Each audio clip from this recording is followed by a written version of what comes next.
Okay. My talk tonight is going to be about really the Great Valley area from the Ice Age right up until just before the Plantation. I couldn't cover the whole time period because it would be too long. So this is really an archaeology-based talk. So basically, we're going to look at everything from the Flint tools to the Plantation. And it's the evidence of the early human settlement of the Great Valley. Now, we also get information from other parts of Ireland as well to build up the picture. So we're going to start now, and as I say, get this to work. Oh, there we go. This is a map of Ice Age Ireland. Basically just want to show that there's a big massive ice sheet, as you can see, over the north of Ireland. There's a part of Ireland that is not widely glaciated, and that's right down in the south coast. And as I say, it seems to be there. That would have been where the first humans, the hunter-gatherers, came across a land bridge from Britain about 7,000 BC. So that's 9,000 years ago. So we have evidence of settlement in Ireland from about 9,000 years ago. And as you can see, there are all sorts of glacial features, but this is just to show the extent of the ice at different times. Now, about 20,000 BC, that would have been the maximum extent of the ice, and then by 13,000 BC, a lot of the ice melted. So it's just to give you an idea. Think of this part of the south coast here. There seem to have been animals there that we wouldn't expect to find in Ireland today, obviously. So I'm going to talk a little about the animals themselves. This is just a wee illustration of the Ice Age landscape, what it would have looked like. You see the ice sheet, and then obviously here it's melted, and you can see like scrub and trees are starting to grow. So the sort of land has been colonised by plants and trees and scrub. And that means there's opportunities obviously for animals, there's food, etc. So now I want to talk about animals that exist in Ireland. Believe it or not, we did have the woolly mammoth, and we've some fossils from about 35,000 years ago. But we think by about 12,000 years ago, they were gone from Ireland. So the woolly mammoth wasn't in Ireland at the same time as humans arrived. There's no overlap there. It disappeared before humans arrived. Because it'd be quite fun seeing people running around chasing woolly mammoth, and the woolly mammoth would be chasing humans as well. Another thing is the spotted hyena. I mean, that's something we associate obviously with Africa. But it seems to have disappeared about 30,000 years ago. But it was actually in Ireland. So these two animals in particular probably were established in that south coast area, because obviously there was less glaciation there, there's more opportunity for food, etc. Now, we also have the brown bear as well. Now, it seems to have died out about 1,000 to 500 BC, so it died out about 2,500 to 3,000 years ago. So the brown bear was in Ireland along with the early people here arrived. So they're overlapping together. Humans are here and the brown bear, but it died out about, as I say, about 3,000 years ago.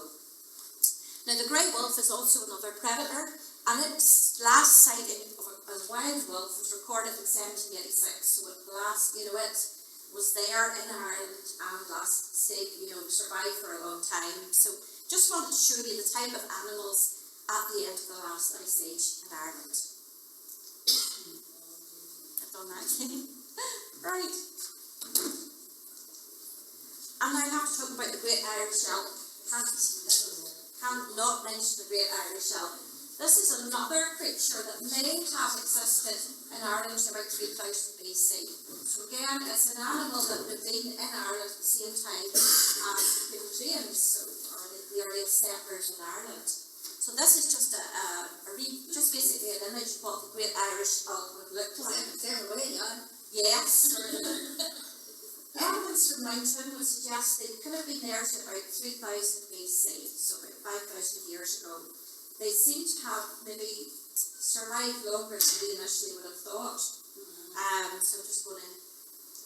So this is just, this is a 6-foot man. The size of these creatures, they were really, really, really considerable, as you can see. And we'll move on. So then, but, you know, in the landscape, obviously the early settlers coming across creatures like these, they're substantial, quite frightening actually, but as I say, I just wanted to show you really the scale of these creatures. Right, now this is, there actually a connection with this, because my grandfather drove this, or he actually drove this up to Belfast to Queen's University, and he told me about this, and I was discovered it was in 1953. So this is just to show you, this is the McGrogan family, and they discovered the skull and the antlers of this great Irish elk, and it was on the near Long Bay, so they actually discovered that in 1953. So it's just to give you an example of the scale. This is actually now, you know, the elk restaurant and complex. Those antlers in the skull are actually on display inside the restaurant, you know, so, but it's just to give you an idea of the size of these creatures. Now, we were talking about the first settlers coming, and we think that they came in through the south coast of Ireland, and they would have made their way up through the island. So we're thinking they arrived about 8,000 BC, so that's 10,000 years ago. And what we call this is the Mesolithic period, and it's from 8,000 BC to 4,500 BC. Basically, these people were hunter-gatherers, they weren't farmers. They were hunting animals, they were gathering berries and nuts, they were fishing as well. Now, we do have some evidence of human settlement in the Braid Valley from that period of time. A number of flint chills were found in the town of Kilmacolba, and these tools are called band flakes, and they're late Mesolithic in date, so they're around about 6,500 years old. So they provide the evidence that in the Braid Valley there were hunter-gatherers here around about 6,500 years ago. So it's just interesting to see from there illustrations of them. People might ask, what were these band flakes for? Well, they were all-purpose hunting and fishing knives, fishing spears, and they might even have been used as weapons. So they were a multi-purpose tool or multi-purpose item for hunting and fishing, you know, which is very much what we associate with the Mesolithic period. Has anyone any questions so far? How does that compare with the settlements found at Mount Sandal? Is it older, or is that? That would be the same period of time, because that is an excellent example. I'm just going to come on to Mount Sandal now, which is absolutely fine. But what happened at Mount Sandal gives us an idea of what was happening in the Braid Valley, you know. So I'm just going to move on. But yes, these are the band flakes. If you find these, they're typical of the Mesolithic period. So here's a couple of examples in the Coleraine Museum of band flakes. Just thought I would include them so you can sort of see the size of them. And as I say, they're about 6,500 years old. Mount Sandal, these are actually reconstructions of the huts at Mount Sandal. There's a place called the Irish National Heritage Park in County Wexford, and it has reconstructions of all different types of houses and archaeological monuments. So when I visited here, I took these pictures, and it shows the type of huts that people lived in during the Mesolithic period. And these are the ones basically reconstructed from the archaeological excavation at Mount Sandal. So it just shows you they're fairly simple. But I suppose really the whole idea is to provide shelter. And a lot of the activity would have happened outside these huts. These really would have been really for more like sleeping and shelter. Does that mean it didn't rain as much then? I think it probably was quite wet, to be honest. Here's just a reconstruction of a Mesolithic camp, you know, similar to Mount Sandal. You see the sort of activities, here there's the huts, and also people are obviously working away at things as well. So it just gives you an idea of what possibly a Mesolithic camp or settlement would look like. And another thing they might have been hunting would have been wild boar, but they became extinct in Ireland about 5,000 years ago. So the hunter-gatherers, the Mesolithic people, would have been able to hunt wild boar. Were they made extinct by humans hunting, or? I think possibly they were.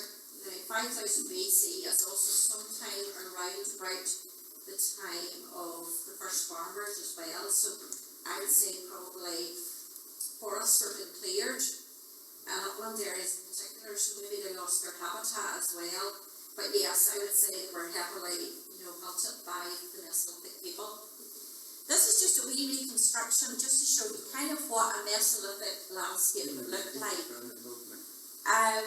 Obviously much more heavily forested than today, lots of forest, and this would be kind of typical of sort of like nearly Mount Sandal, this idea of a little settlement just on the edge of the coast or on the edge of a river, for example. I think a lot of these Mesolithic people got into the country through the rivers. That's how they got inland. The Lakes of the Great River would have been also a channel by which hunter-gatherers would have came in from the coastline and came into the country that way. But it would have been very, very heavily forested. Unfortunately, we're now one of the most deforested places in Europe, but we had, obviously these fantastic forests. So that's around about 7000 BC, just to give an idea. Oops, gone too far. Now, just want to move on now to the arrival of the first farmers. So we're talking about Neolithic Ireland. Neolithic means the New Stone Age. And this is about 6,000 years ago we start to see farmers arriving. And it extends to about 4,000 years ago. So the main technological innovation is farming, the introduction of animals, domesticated animals, and also the growing of crops. So that's really what the Neolithic is all about. And we seem to think that the farmers may have arrived really with Scotland and from Flint, so from Scotland over to the Antrim coast. Now, of course, cows, sheep and goats were brought to Ireland, and wild pigs were already there, but on the verge of extinction.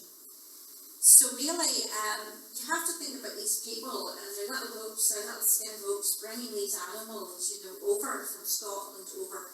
I'm sure there were plenty of accidents, people didn't arrive, people were drowned, but it was quite a thing bringing all these animals over. Wheat and barley were also grown, so we know that. And there was a lot of clearing of the upland forest, because the upland forest would have been easier to clear than maybe the lowland forests. The upland forests maybe weren't as dense and were more easily cleared. Now, we also have evidence of field systems at this time in Ireland. I don't know if any of you have been to the Cajun Fields Centre, County Mayo. When you look at the ground there, it's covered in bog. But the bog formed in the Bronze Age. But before this, underneath the bog, there's a series of stone field boundaries. So we know that people were farming the land there in the Neolithic period, and they were actually building field boundaries. But obviously, with the way the land was used then, there was a growth of the bog in the Bronze Age, and this covered over these field systems. The field systems were underneath the bog, and they date from the Neolithic period. Now, another thing which is particular to this area are the porcelainite stone axes. There's two places for these stone axes. The stone came for these axes. Rathlin, a place called Brockley, and also the Mountain Teeth Billion. So there's only two places where you can get porcelainite stone. And it was obviously worked into stone axes. These axes were very, very good quality, and you find them all over the British Isles. So they must have been traded, and they must have been seen as obviously a good product and traded at this time throughout the British Isles. These porcelainite stone axes were a really good hard stone that was capable of clearing the land and cutting down trees. Beforehand, we would have flint axes, but these were more likely to break. They weren't as strong as the porcelainite. This was a really good product, and people knew that, and it was traded. So, as I say, the use of these porcelainite stone axes for chopping down trees and also as digging tools. Another innovation was the introduction of pottery, as well. Now, very, very, very simple pottery. You know what I mean, right? Coil. You just basically roll it out and you make it into a circle, and you do the same. You put them all on top of each other so the coil, forms. Very, very simple pottery, but very important because now then that people have means of storing items as well. So that was very important too. something we might know as well, these people start to build large burial tombs. So they're well established now and have the manpower, and also they have the time as well to build these megalithic tombs, the court tombs, the wedge tombs, portal tombs, and also, I should have said passage tombs there. So I'm going to show you a wee map. We have a very, very excellent example of a court tomb up on the townland of Altnavan. It is the longest court tomb in Ireland and very much intact, so we're presuming there's burials within that court tomb. So just want to go and look at some local examples to sort of make it sort of more relevant to the area. Now, we also have Flint from Kilnacolba, and these are Neolithic hollow scrapers. They're basically a very general purpose tools. They can be used for cutting through bone and for scraping, hides as well. So this is just an example of the ones from Kilnacolba. So this shows that we have people living in that area in the Neolithic period. So we have these early farmers, and this is a very, very common type of tool, and there's a whole collection of them in Kilnacolba. So those are called hollow scrapers. And we also have what are known as end scrapers. You can see the edge is worked, one of the ends is worked. Again, it's a cutting type of tool, can be used on bone and can also be used for scraping, hides as well. So again, this is evidence of Neolithic people in the Great Valley. Now, fast forward a wee bit too quick there. Now, this is a reconstruction of what a Neolithic house would have looked like. So this would have been something fairly typical you would have seen in the Great Valley. This is sort of a very, very typical reconstruction of a Neolithic house. It actually was constructed at the Ulster History Park, which unfortunately no longer exists. I thought it was an excellent park, it let everybody see all the archaeological sites and monuments and how the houses would have looked. It really brought it to life for people. So this, again, you can see something called wattle and daub. If you can see here, it's maybe not so clear, I'm just going to use the wee pointer. You see the way here, there's weaving of the little branches, weaving in and out. This is like a woven wall. And then what they've done is they've put mud on top of that. So the woven part of the wall is the wattle, and the mud on top of that is the daubs. Wattle and daub construction, very typical construction. So just to give you an idea of what a house would have looked like. So they were fairly substantial. I mean, houses like this probably have a lifespan of about 15 to 20 years, so when you're only living, maybe, when you're not living very long, you're maybe only living, that was a substantial period of time.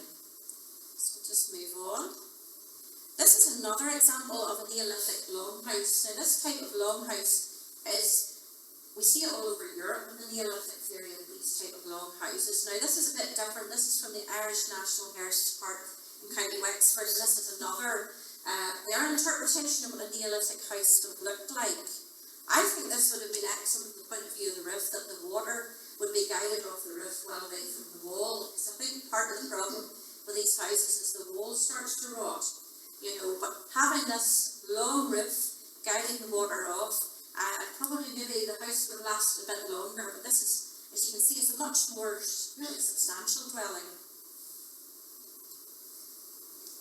And this is just a Neolithic house from County Wexford. It's this long house again, and again, not only are the humans living in the house, but also some of your animals as well. So that's a long-lasting trait, in Irish houses. But obviously the advantage of having the animals as well is, the heat they produce too, So here you can see there's a simple hearth, and there is also like bedding areas and also space for animals as well. Now, I was talking about the court tombs. I was talking about the court tomb from Altnavan. In this area of the world, the court tombs, that type of megalithic tombs, are most common. So I'm just going to point here. You can see a distribution map of the court tombs here, and you can see that there's a lot of them, in particular in the northern part of the island, and in particular over in the west, but also, in County Antrim as well. You get quite a lot of court tombs. Now, when we go and look at wedge tombs, for example, we only have a few, and they have passage tombs. They're not really something that's very found much in this area. We obviously associate passage tombs with the likes of New Grange and Boyne Valley, and the big concentration of passage tombs there. But what seems to be prevalent in this area would be the court tombs. And we also have Portleton and Cloy townlands as well, or maybe would have been a couple of them. So I'm just going to show you what these tombs look like. This is where. This is Cloy Portleton. So just a very, very simple tomb. It's called a portal because when you look into it, it's nearly like a door, like an opening. So it's a portal, you know. So as I say, a lot of people. The townland itself actually, Cloy means a stone house, so we assume that the townland name comes from the portal tomb. So, and then there's a nice like antiquarian drawing here of Cloy portal tomb. I think there was another portal tomb as well, and this is shown over in this part of the illustration here, the remains of the second portal tomb. But as I say, it's just an antiquarian drawing of the tomb. Quite a simple tomb, really. The court tombs are a bit more, bigger and have a court in front of them. I'm just going to move on here. Now, I want to talk a bit about Alton Court Tomb. For a long time, people really weren't aware of this court tomb because when you look up at it, there's a stone ditch runs along and you're looking up the hill, so it's kind of hidden. But a lot of people have come to visit it because it is really quite, it's not a modest one, it's the longest stone cairn for a court tomb in Ireland. It's about 60 metres in length, and under this we will have presumably different chambers and different burials as well, so it's fairly intact.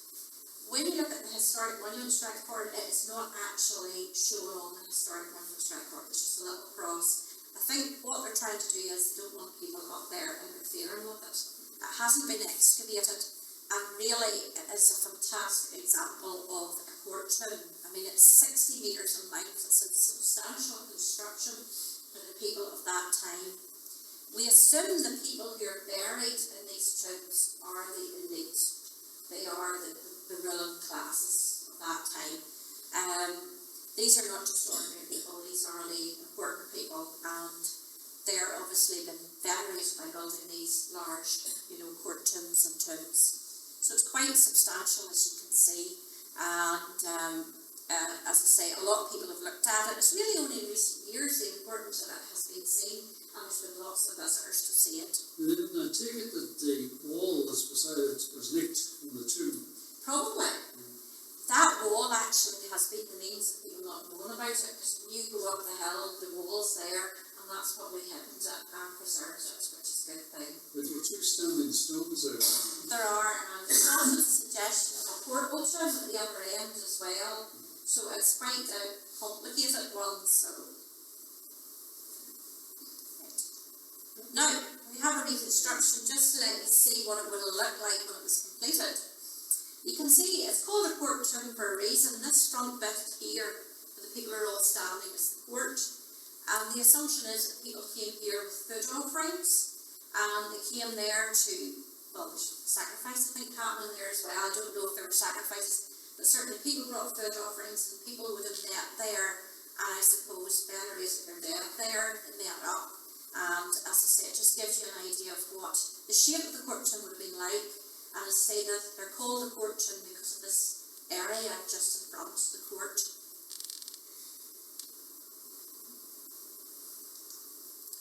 Now, we also have quite an impressive wedge tomb in the townland of Tammy-Buck, and I just thought I'd give you a little view of that. And we have a reconstruction of what a wedge tomb would look like.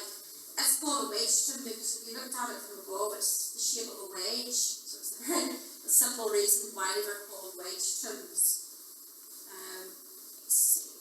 There, we have a reconstruction there. As you can see, this is a bit simpler, but we do have an example in the townland of Tammy-Buck. So, And Lynn, was that ever excavated? No, really, it's not very complete. It hasn't been excavated, no. I would say a lot of the stones have been carried away. That's what happens for other later building purposes. You know, they carry the stones away. It's amazing the one, the courtroom at Aldenham is as complete as it is. You know, that there's so much of the stone left there.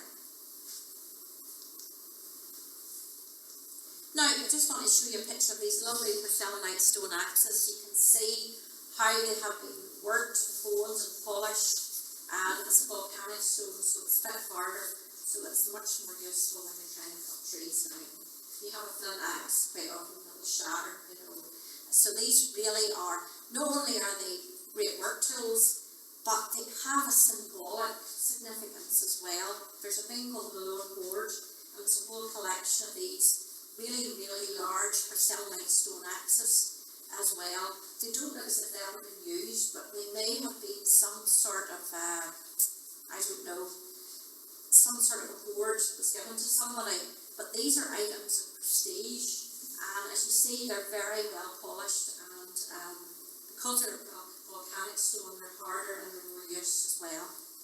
Those, I think there's the Lone Board. Ceremonial use. Yes, ceremonial use. And as I say, the Lone Board, they are in the Ulster Museum, so it just gives you an idea of the workmanship in them, and what people were capable of doing, say, 6,000 years ago. And quite, obviously in the Great Valley, these porcelainite stone axes have been found, you know, as well, too, so that's another example of evidence of the Neolithic people living in the Great Valley as well, so. A lot of them are broken and due to the rotavators. Yes, and then sometimes people would have used them, they're a great sharpening stone. You know, people would have used them, you know, at a later stage maybe for sharpening things, you know, as well. So, yeah, it gets smashed up unfortunately. So this is just to kind of give you a hypothetical Neolithic landscape around 6000 BC. So what you do start to notice is deforestation, trees have been cut down, especially maybe more so in the upland areas. But you can sort of see that there's settlement now taking place. This first settlement, you can see the little longhouses. You can also start to see, I think, there's some sort of little sort of grave here as well. So in that landscape, you would obviously have, there would be less trees, there would be dispersed settlement, and also there would be the construction of these tombs as well. So just to give an idea roughly of what the landscape would have looked like. But you can also see there probably were field boundaries as well, so we have field systems too. Now, just another, this is just a wee reconstruction of a Neolithic farm. You can see the longhouses here, and you can see that they're constructing what looks like, well, it's actually looking like a court tomb, although it could be, it is a court tomb, so they're constructing, starting to construct and put together. So as I say, there's the field system again, they're constructing a longhouse up here, so they're starting to really manage the landscape now, they're starting to manage the landscape. Now, I'm going to move now on to the Bronze Age. Now, when we're talking about the Bronze Age, you're about 3,500 years ago to about, so say 3,500 to 1,500 years ago. It's called the Bronze Age because we see the technological development of the people being able to produce bronze objects. So, and as we say, the main technological development is the development of metalworking. So, and you have people making copper, gold and bronze is an alloy of copper and tin. I don't know if anyone's been down to see the National Museum in Dublin. They have a fantastic collection there of gold objects, and those are actually dated to the Bronze Age, and they really show you what these craftsmen were able to do. And the gold there is actually Irish gold. It was actually, you know, mined in Ireland, so it's actually Irish gold. And there's a fantastic there collection of gold objects that shows what these Bronze Age people can actually do. So, as I say, so they're mining copper, gold, and also tin. And then they have this alloy of copper and tin, and they start to make bronze items. The good thing about bronze is it's much more durable, you know, it's quite stronger than the copper and tin. So it means that there's a lot of items from the Bronze Age period because it is, a durable metal. So now, as we say, some of the finest examples of gold working in Europe emerged from the workshops of Irish Bronze Age craft workers.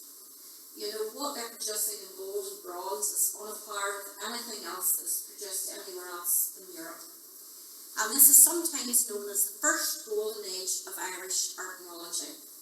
So I would recommend the OR permanent exhibition in the National Museum of Ireland. If you're ever in Dublin, go there. It's central in the museum. It really is an amazing collection. You can even view it online on their website.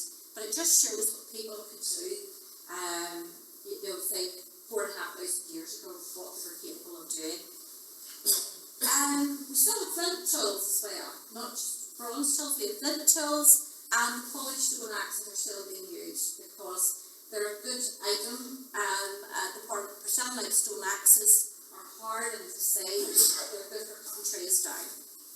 Now, I'm talking a little about the wedge tools. They date a little bit into the Bronze Age, so from about 2,500 BC to 2000 BC. So people would have been buried in wedge tombs. During the Bronze Age, we also have cremation burials where people are cremated and we put into urns. So that's when we really see the first sort of cremation burials. Some of these urns are very fancily decorated, so they're very impressive. So there is a movement to maybe more cremations and putting the ashes into fancy urns. Lynn, if you were just an ordinary person, would you be cremated as well, or maybe not put into any kind of tomb? So I don't know if I can answer that. It just seems to have been a shift towards the cremation, obviously, at the beginning of the Bronze Age, they were still putting people into tombs, but somewhere along the way then they started to cremate people and put them into urns. But if that was the elite people, Yes. what did they always do with ordinary people? I don't know. I can't answer that question. Why? Unfortunately, it disappeared into the landscape. But this happens. Maybe we don't want to know. But I think through any archaeological area, unfortunately, what happens is the ordinary people do disappear from the record. It's a bit like in medieval period when all these castles, that's where rich people lived. People weren't where all the poor people lived. But unfortunately, that's not something that is easily found in the archaeological record, There is a bit of a shift because it's hard for us to know what these people were worshipping in their faith.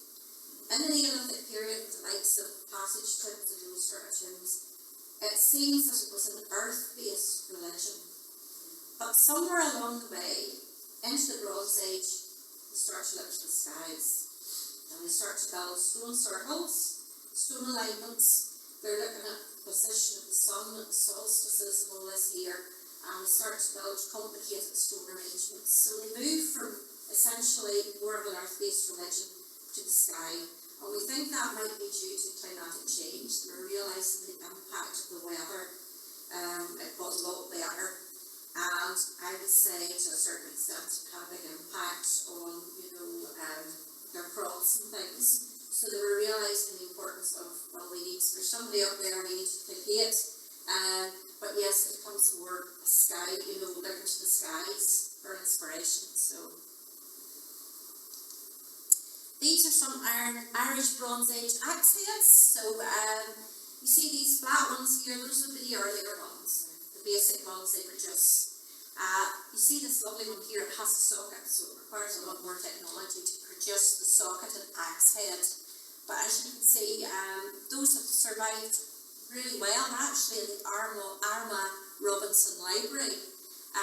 But as I say, this flat one here would be early, and then this is a sort of development on that, and then the later Bronze Age with these nice socketed axe heads. Did you ever wonder why the Bronze Age preceded the Iron Age? Because iron's been around. Yes, aye. Meteors. Yeah.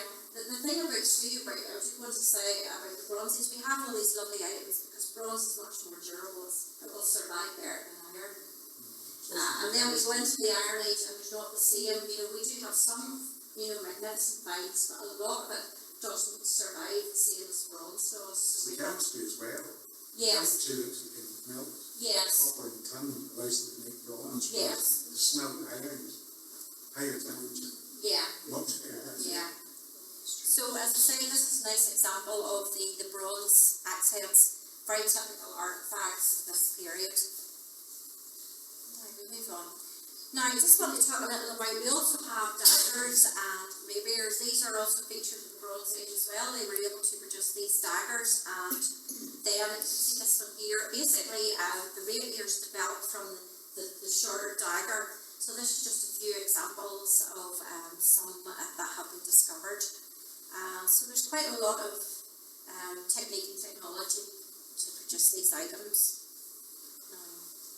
They also are able to produce swords. This is a very typical, like a leaf-shaped sword, very typical Irish Bronze Age sword. Actually, these swords are not very big. They're actually quite small because they're not actually that large. Then we must remember that Bronze Age people were smaller than us, as well. We only really get very, very large swords when it comes to the Viking period. Take a sword that can take your head off, But these are more as like a stabbing, a stabbing sword. But it just gives you an idea of sort of typical Irish Bronze Age sword. So,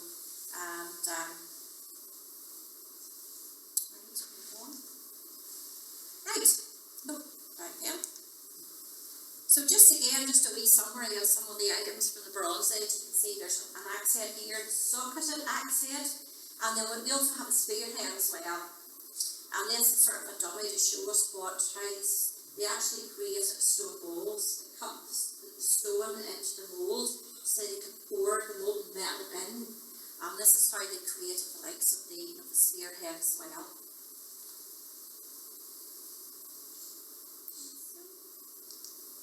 Now, Bronze Age houses are quite often round houses, round-shaped houses. It's very simple form. Again, I'm sure you can see there's this weaving of probably something like hazel. You can see the weaving in and out of the branches to make this what is known as a wattled wall, and then of course the thatched roof as well.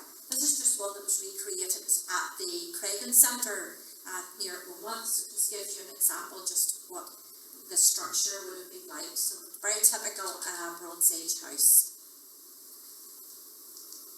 And again, this is just a reconstruction from a place called Grafham, County Tipperary. It's just to give you an idea of what a late Bronze Age house would have looked like, sort of in its environment. Some of the houses might have had stone facing rather than put against the wattled wall. So this is a massive house from Golem near Oma.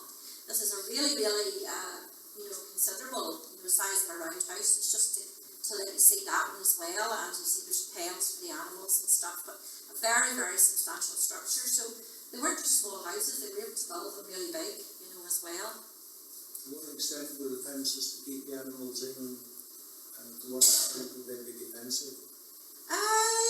Probably a bit of both, to be honest. We're talking that time there would have been wolves, so defensive, the wolves still knocking about. I'm just trying to think, we were saying about some other creatures, but defensive as well as probably stopping them from running amok as well.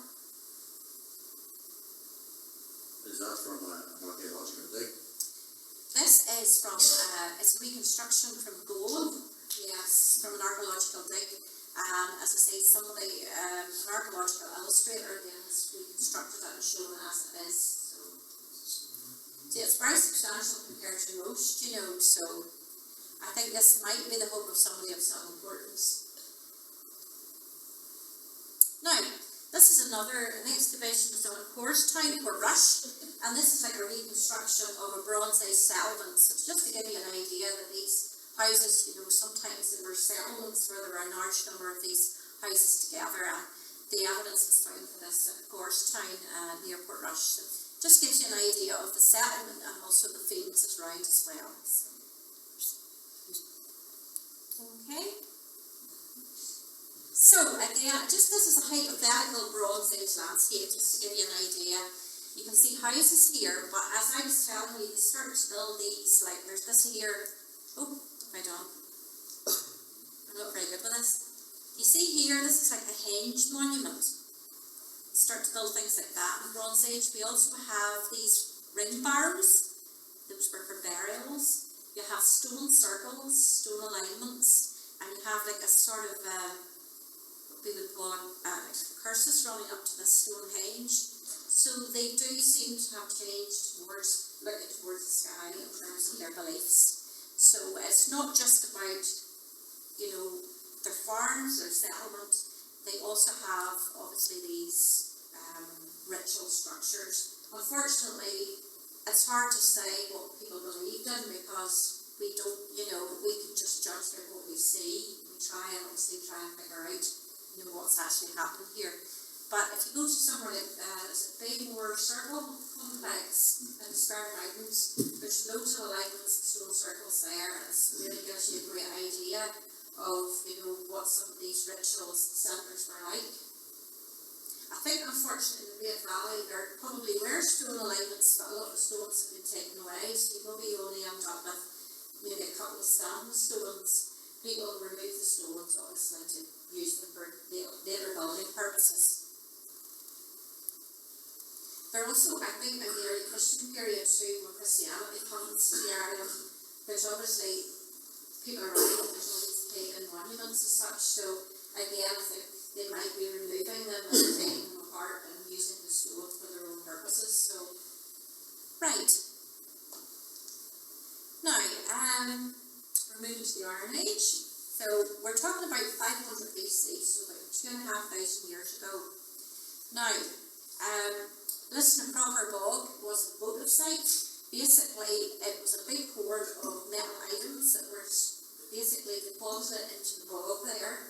And sometimes what they did is we were trying to appease the gods. We think they were obviously putting these items into the ground in order to get favour. And some of these items were very valuable. They were placed into rivers and also into bogs and things. So there was obviously some sort of belief there that this would carry favour with the gods. But anyway, I want to talk about this in a proper bog. There was a granite there, and basically a very, very large hoard of metalwork from the Iron Age was discovered there.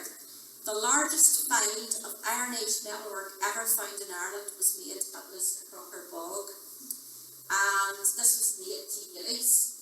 The hoard includes the exceptional, they really are, Lisnaproper scabbards. Scabbard is the cover for swords. You put your sword into the scabbard. I'm just going to show you a few pictures of the designs in these. These rival anything else that can be found anywhere else in Iron Age Europe. Right. Now you can see here, this is the front plate of a Celtic scabbard. This is Lisnaproper, circa 250 BC. So you can sort of see the workmanship in this. And as I say, these sword scabbards rival anything you will find in Europe at that time, so they're unbelievable, skill. And this is just a diagram, and you can see the intricate designs here. If you look at these ones here, as again we have you can see the intricate sort of Celtic designs as such. Really, the workmanship is just unbelievable. It really is.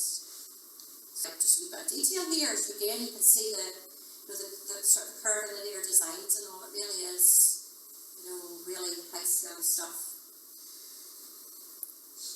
Was that solid bronze? Because they only stand with that. Bronze is heavy.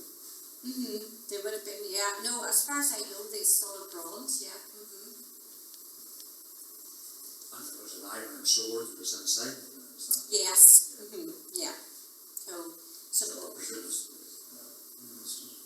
swords.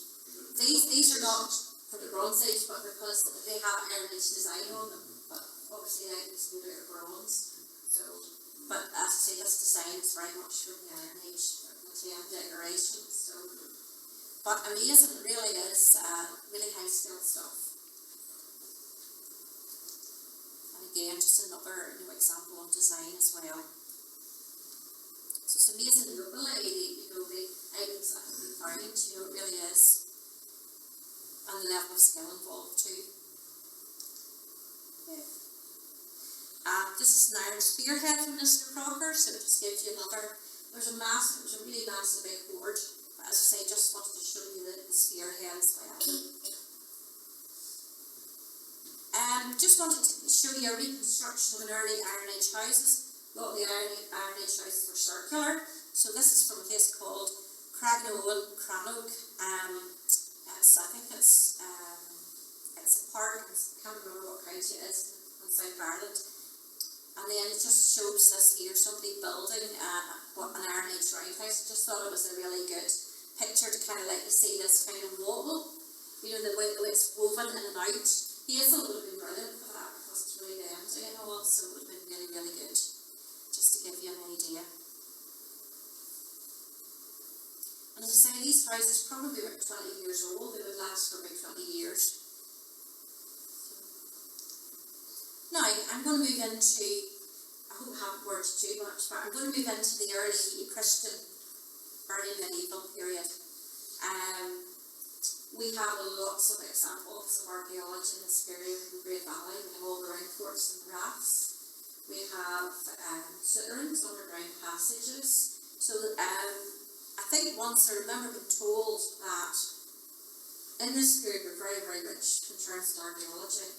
So there are more sites from this period in Ireland than there are in all the countries north of the Alps. So we're very rich. There may have been about 60,000 of the round forts covering the whole of Ireland.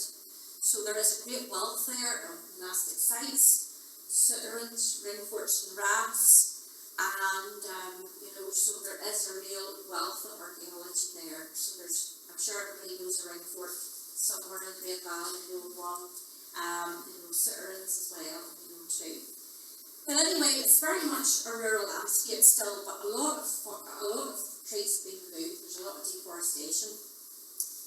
We're talking individual farmsteads, we call them rafts, ring forts, scrubby woodland. We have mixed farming economy, hulls, barley and oats for the dominant crops. Pasture land dominated, very much dairy farming. And we have quite a warm and wet climate as well. And in County Antrim, we know in the 9th century, which is about 1100 years ago, there was a significant amount of woodland clearance as well. So. Now, evidence of early Christian settlement, we're talking about the rafts and ring forts. You can have an ordinary ring fort with just one bank and ditch, 2 banks and ditches, 3 banks and ditches. We assume the ones that have the 3 banks and ditches are people of, considerable importance. They're people who are the aristocracy of the day. The ordinary single bank and ditches would suggest maybe an upper middle class farmer. Whereas when you move to a tri-valley, which is 3 banks and ditches, you could be looking at the home of maybe a king. Now, there's lots and lots of ring forts and rafts in the Great Valley and the Northern Earth, but we also have the stone version. We have one cashel, and that's at Cashel in Tammybuck Townland. And there, for some reason, the fort is made out of stone, but mostly in areas like the Braid, good agricultural land, plenty of soil, they'll be made out of earth. But in some areas of Ireland, where there's lots of stone, these forts will be made out of stone. It's just the available materials. So they also have crannogs. Now those are they're basically like a woven structure that is located maybe on a lake, little island on a lake, or maybe on a bogland area. They're more defensive structures, and quite often they are elite people living in them. You find items there that suggest these people have time and they have wealth. We have a couple of examples of crannogs in the Great Valley that were discovered. They are not on islands, they're in bogland areas. The idea of being on an island is great if you want to defend yourself. It's a defensive site, and even situating a crannog within a bog, again, it gives you a defensive element as well. So we have souterrains. Does anybody know about the underground passages? I'm sure people have heard about you know, being discovered, maybe a horse or something, you know, going down into a sitter and things like that. Another said there was one in Caliban. Yes, there's a lot of them. We probably haven't discovered most of them, you know. So these underground passages, we do think there's some early feed systems from this period as well. So people were building feed boundaries and feed systems. We have the monastic and the early church sites, the likes of Skerry Rock or Cavan, Kirkcaldy, Ballyclug. These all seem to have early Christian origins. Now the churches there today obviously are not early Christian, they're much later, but the evidence seems to suggest that these are early Christian church sites. And then we have house sites that are not enclosed. You were talking about the ordinary people. There's probably lots and lots of little house sites that will never be found because they don't have a sitter near them, they don't have a rath round them. So there are unenclosed house sites, just little houses that people lived in. So There's a very good one at the Red Chapel. yes, there's a very good sitter in there. There is indeed. There's several others that the farmers still in, so it's. Some of them have several chambers and are quite complicated in shape when you go into the ground. That's because potentially they were, you know, there was a raid. Because unfortunately during this time we have Vikings, and one of the things that they take away from Ireland are slaves. So between the different little kingdoms in Ireland and the Vikings, you know, there is the potential for raids and people being carried away. So I'll talk a wee bit about Sutter in a wee minute or two. Just wanted to show you, this is a reconstruction of a ring fort from County Wexford. You can see here the bank, this is the bank I'm talking about, and you can just right over here see there's a ditch as well, and this is the bank. And then we think quite often they would have built a palisade on top of the bank, obviously to make it more, well, not more defensive, but a better enclosure to keep the animals in as well. But also it's defensive too. Not all ring forts have this sort of fancy type of entrance, a lot of them are quite simple. But it just gives you an idea of the scale and sort of what a typical farmstead would look like. This is just a wee reconstruction again, just to show you a raft with some houses inside it. There's circular houses. We also have rectangular houses from this period. And then we have the houses up at Deer Park Farms in Carnarvon. And they are like the shape of a figure of 8, so those are a wee bit different. But we're going to talk about Deer Park Farms in a wee minute. So here it just shows you again a ring fort and some sort of in-fields round it and enclosures for the animals. So now this is just it's a raft house reconstruction at the Ulster History Park. So it does show this kind of, this sort of weaving in of hazel rods to create a wall. And this has been done obviously in houses for thousands of years and worked really well. And again, you have the thatch roof as well. So, I will move on to talk about Deer Park Farms raft excavation. And this is probably one of the most important archaeological excavations that are taking place in Ireland because of the amount of information it gives us about how people lived over 1,000 years ago. And the actual raft was a raised raft. It's located in the upper Glenarm Valley, and it was occupied for a long period of time, from 600 AD to 1000 AD, over 400 years, and the remains of 40 houses in all.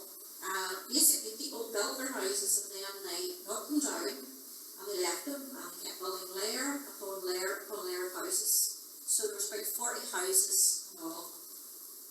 So we have the physical traces of hundreds of years of people's lives, daily work, economy and material culture. So the houses there were a figure of 8 shape, which is a wee bit different. The main dwelling at the centre of the raft had a figure of 8, but in through the door there was a circular area. This is the living area, and then there's a little door in and another bit at the back. So this house is like a figure of 8 shape. So now, The houses there would have been made of hazel, so it was woven hazel, and some people are involved in experimental archaeology, so they sort of try and work out how these things were built and how much material it took. And as I say, it's like a basket, they almost like weaving a basket. And they estimated that it would take about 5 miles of hazel rods to build the house.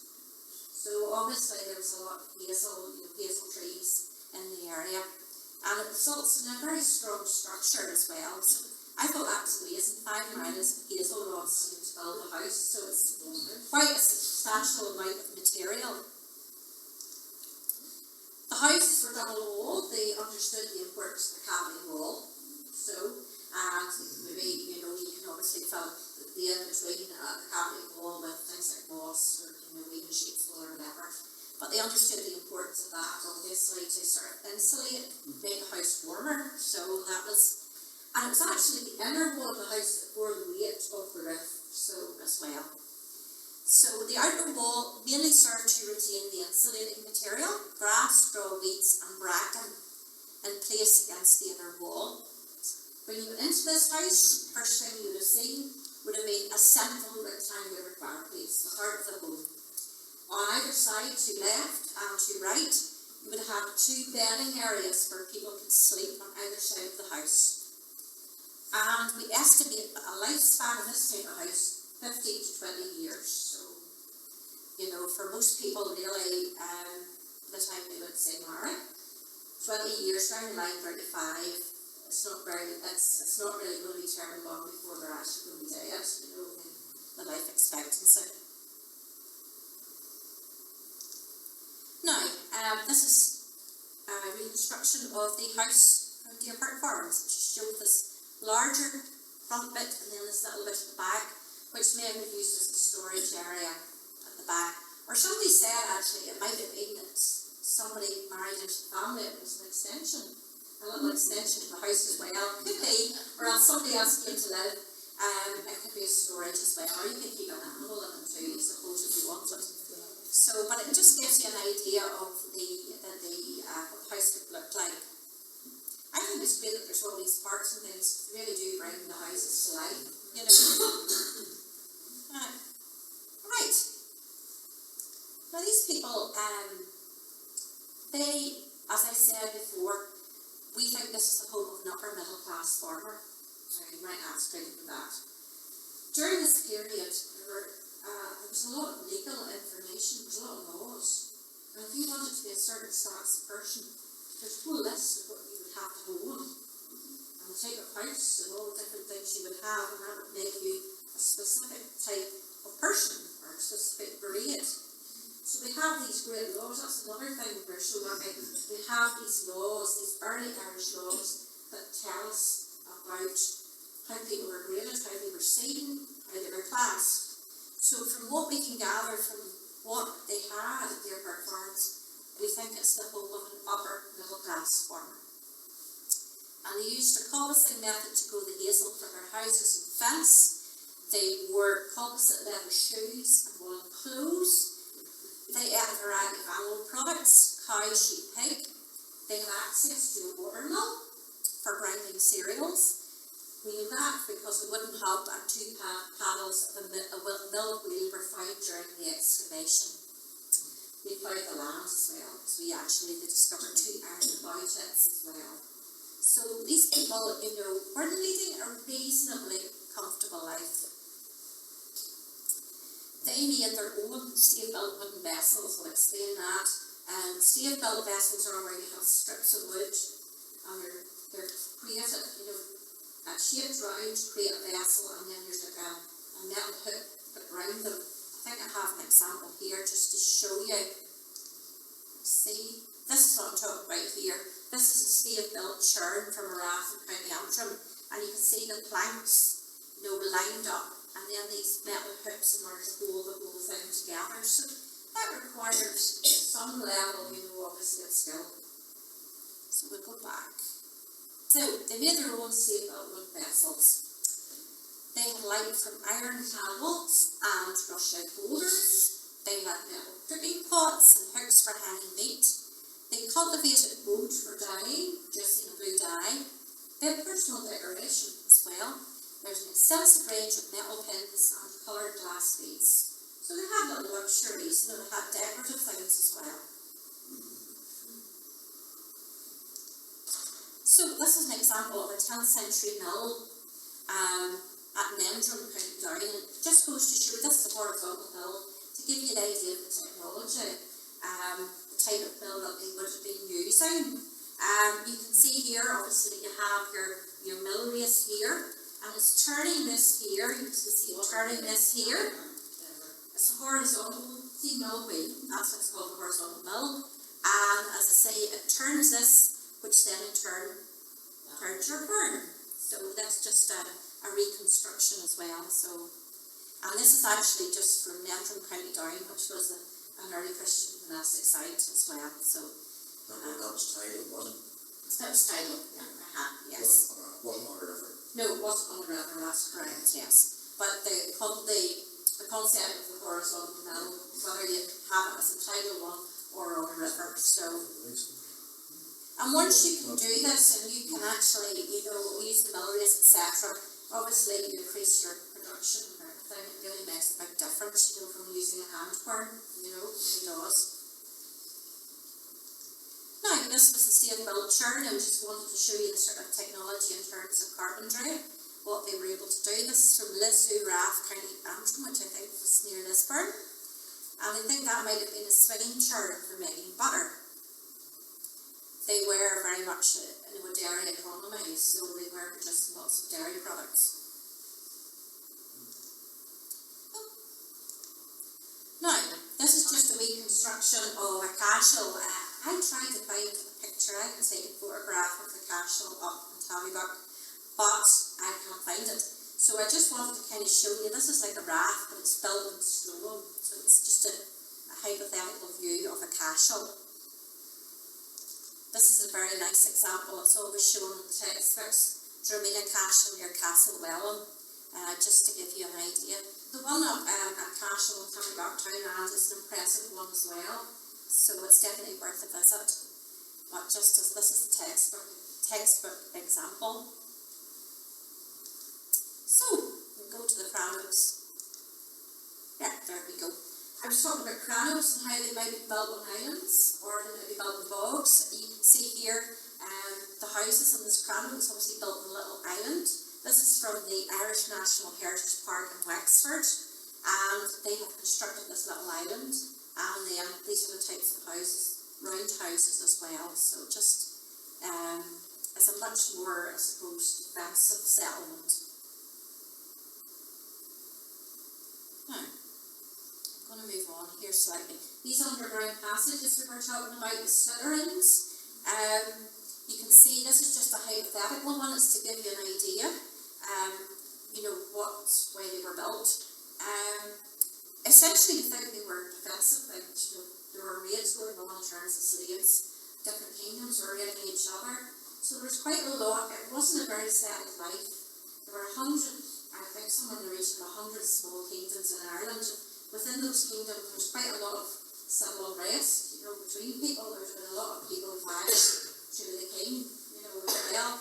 So people lived in a quite unsettled time. So army sitters a response to that. And you can see there's somebody up here trying to come in the entrance here.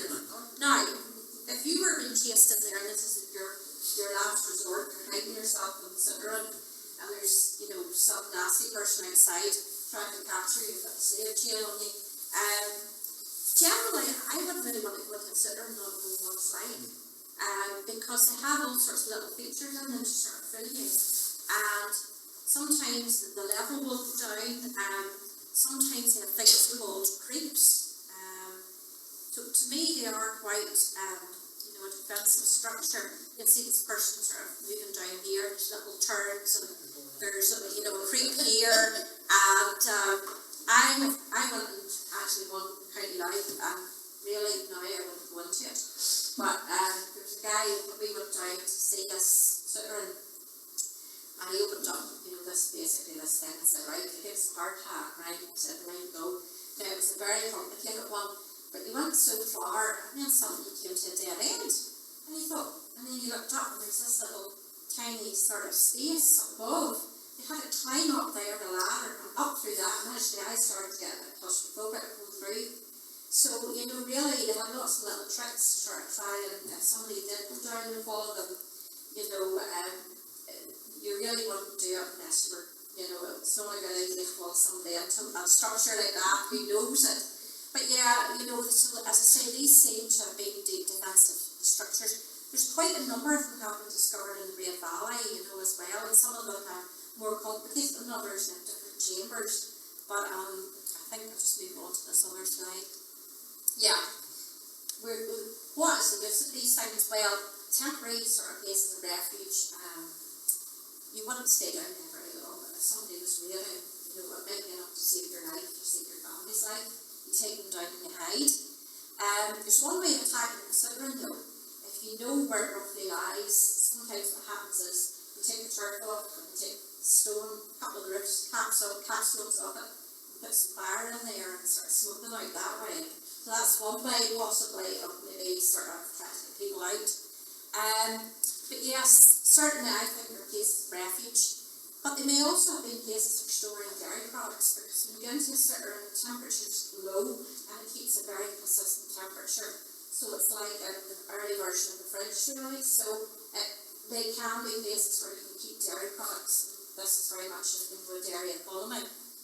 So low constant temperature is what you want obviously when you're storing these things.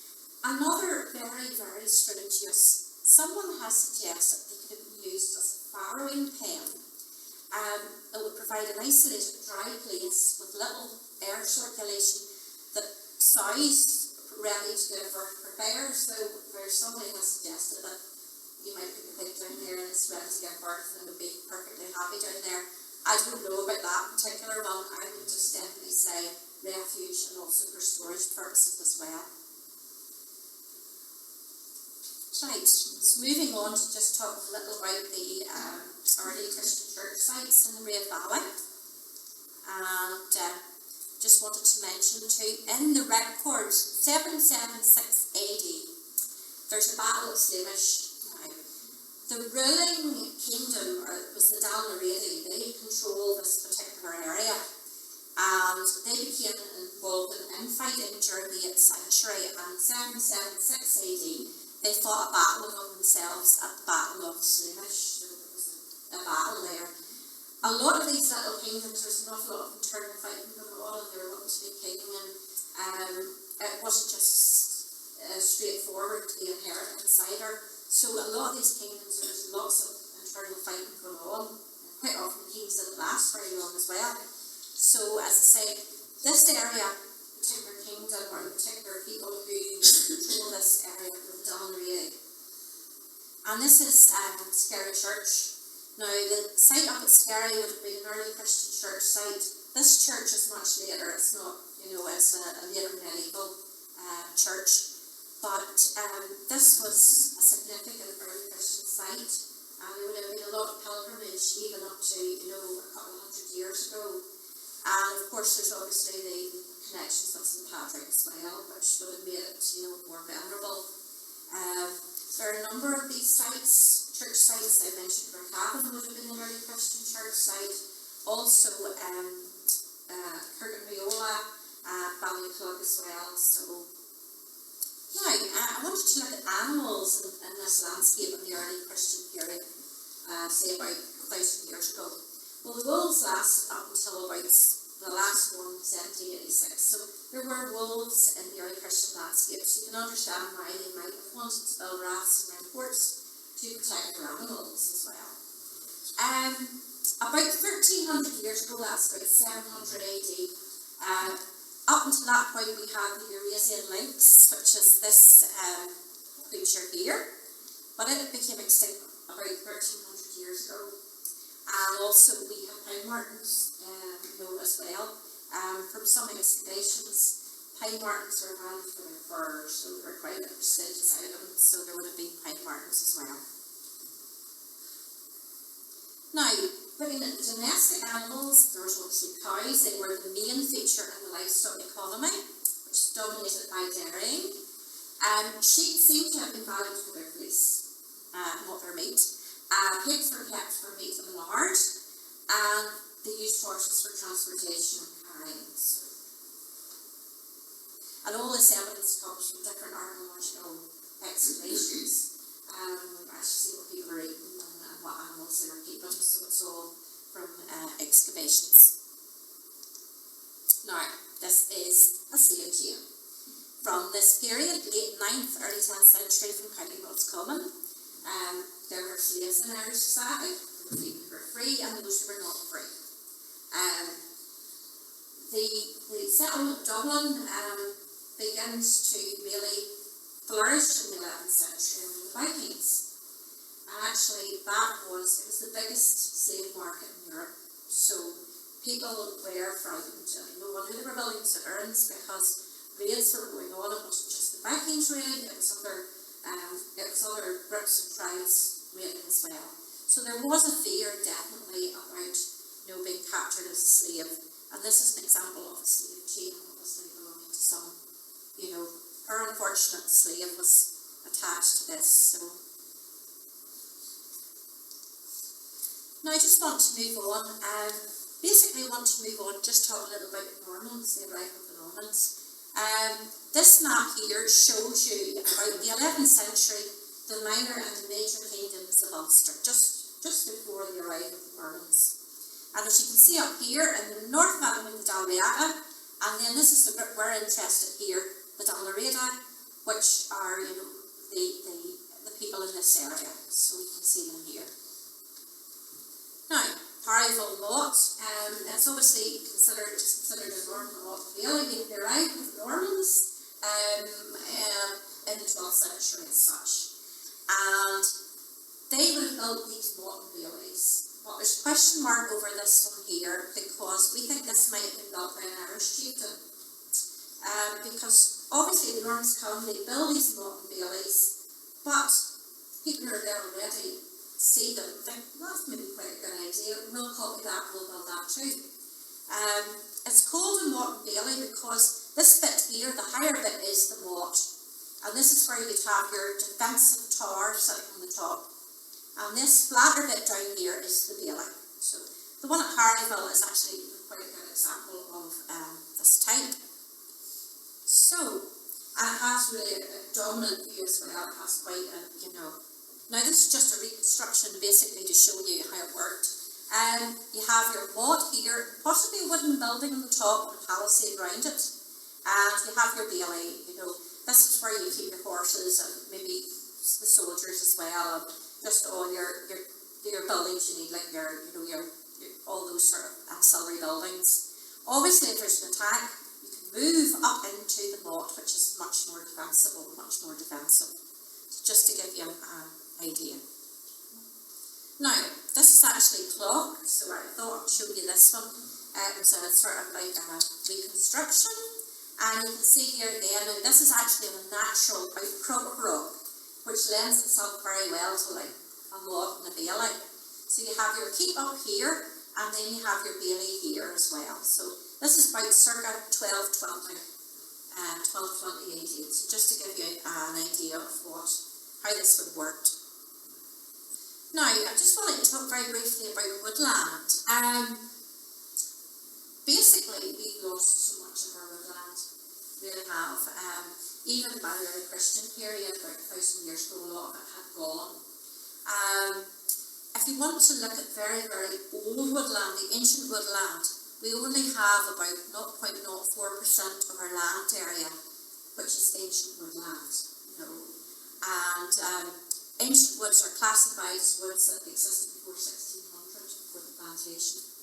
And I wanted to say too that the time following the last ice age, 80% of the island of Ireland would have been covered by forest, so it was heavily forested. And forest cover in Ireland dramatically reduced to about 1% by the beginning of the 20th century. I think we're one of the least forested countries in Europe, so we've lost so much of our native woodland and our ancient woodlands along the way. Now, I want to bring you right up to the just before 1600. When we look at the meaning of the name Rushain, Rushan, it translates as Shane's dwelling, and it's sought to refer to a castle of Shane McBrown O'Neill, who was the ruler of the Gaelic territory of Lower Clanniboy from 1595 to 1617. So that's where the name of the village comes from. So he would have been one of the Gaelic chieftains. And the castle is thought to have formerly stood on the north side of the village street of Rushain. That's all we know about the castle. I did try and find more information, but obviously it's been built over, it's disappeared. But that's what we know. And as I say, that's where his name comes from. And I'm just going to stop very soon, because if I started to go any further, this would have been about a 3-hour talk. So I'm going to bring you up to roughly about 1600. I have a wee map here because I want to show you the lordships of Ulster.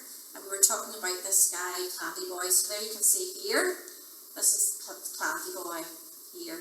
And it was the lordship of Ulster that would have covered this area in the early 16th century. And that's really me. I'm just bringing you up to the plantation. County Antrim and County Down didn't really have a plantation in 1600, because there's a lot of coming and froing from Scotland and England anyway. There seemed to be quite a lot. So there were people there who were established. So there wasn't such a need for the plantation in County Antrim and County Down.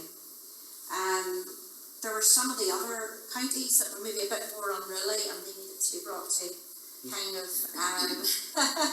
brought to heel, I suppose. But over the centuries, there would have been this connection between Scotland, particularly Scotland and Northampton. So there were a lot of people moving back and forth, especially at the time when there's no roads. It's much easier to go by sea, and even right up into the 1800s as well. It was easier to go by sea, so there would have been connections there anyway. So, and I'm just going to stop now. Yes.